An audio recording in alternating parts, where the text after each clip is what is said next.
भारत की खोज किसने और कैसे की थी। स्वागत है दोस्तों आप सबके इस वीडियो में। दोस्तों, भारत का इतिहास ना जाने कितने रहस्यों से भरा पड़ा है। भारत एक ऐसा प्राचीन देश है जो अपने बीते सालों में हमेशा से हर मामलों में बहुत ही अहम यानी कि महत्वपूर्ण रहा है। न सिर्फ धर्म के चलते बल्कि प्रकृति से भी हमेशा ये परफेक्ट रहा है और इसीलिए भारत पर लोगों की बुरी नजरें भी रहती आई है।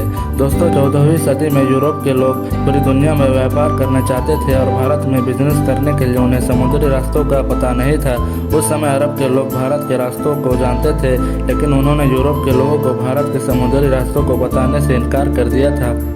अब यूरोप के पास कोई भी आइडिया या भारत के समुद्री रास्तों का इल्म नहीं हुआ और यूरोपियन तरह तरह की कोशिशों के बावजूद भी भारत के समुद्री रास्तों का पता नहीं कर पाए। और फिर 14वीं सदी के आखिर में एक ऐसा शख्स जिसका नाम वास्को डी गामा था, उस इंसान ने वो रास्ता खोज निकाला जो रास्ता भारत तक ले जाया जाता हो। दोस्तों, आजकल पढ़ाया जाता है कि भारत की खोज वास्को डी गामा ने की थी। पढ़ाया यह जाना चाहिए कि वास्को डी गामा ने पहली बार भारत तक पहुंचने का समुद्री रास्ता ढूंढ निकाला था, जो इससे पहले अरब के लोगों के अलावा किसी को भी मालूम नहीं था कि भारत तक कैसे पहुंचे।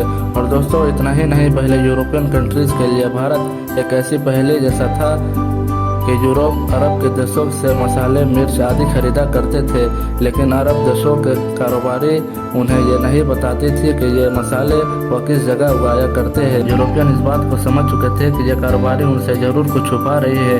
ये कारोबारी अरब के उस पार पूर्वी देशों के बारे में कुछ ज़्यादा परिचित नहीं थी।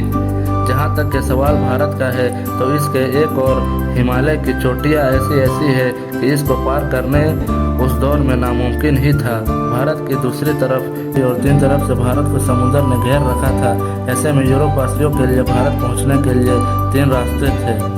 पहला रसिया पार करके चीन होते हुए बर्मा के रास्ते के जरिए भारत में आना, जो कि हमारी सोच से भी कहीं ज़्यादा लंबा था और वो जोखिम भरा था। दूसरा रास्ता था अरब और ईरान को पार करके भारत पहुंचना, लेकिन ये रास्ता अरब के लोग इस्तेमाल किया करते थे और वे किसी और को अंदर नहीं घुसने देते। तीसरा रास्ता था समुद्र का रास्ता, जिसमें चुनौती देने वाला सिर्फ समुद्र ही था।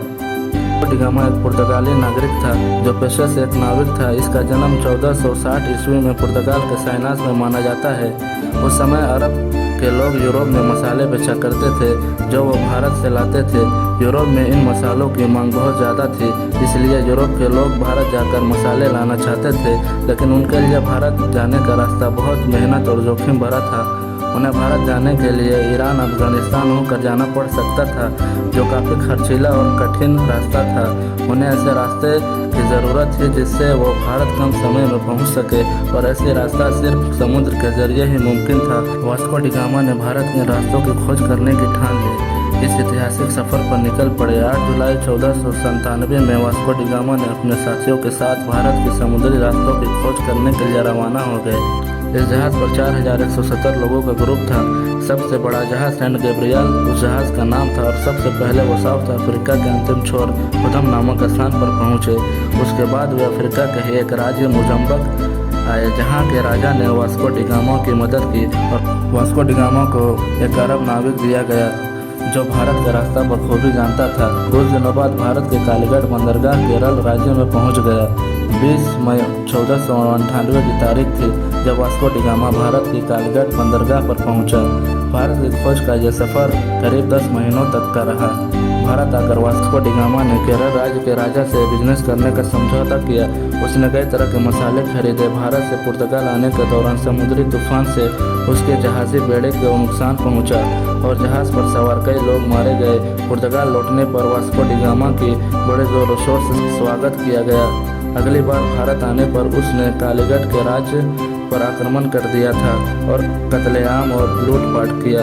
वास्को डी गामा ने यूरोप के लुटेरे शासकों और व्यापारियों के लिए एक रास्ता बना दिया था। इसके बाद भारत पर कब्जा जमाने के लिए यूरोप के कई व्यापारियों और सैनिकों ने कोशिशें की और समय समय पर वे आए और उन्होंने भारत के केरल राज्य के लोगों को धर्म बदलने के लिए बहुत कोशिशें की। पुर्तगालियों की वजह से ब्रिटिश लोग भी यहाँ आने लगे और इतना ही नहीं, 1615 में ये क्षेत्र ब्रिटिश अधिकार में आ गया। 1698 ईस्वी में यहाँ फ्रांसीसी बस्तियां बसाई गई और फ्रांस और ब्रिटेन के बीच के युद्ध के काल में इस क्षेत्र की सत्ता बदलती रही। 1503 में वास्को डी गामा पुर्तगाल लौट गए और करीब 20 साल रहने के बाद वह फिर से वापस भारत आ पहुँचे। 24 मई 1524 को वास्को डी गामा की मौत हो गई। लिस्बन में वास्को के नाम का स्मारक आज भी मौजूद है। इसी जगह से उन्होंने भारत के सफ़र की शुरुआत की थी। दोस्तों, उम्मीद है वीडियो अच्छी लगी होगी। आज के लिए इतना ही, मिलते हैं अगली वीडियो में।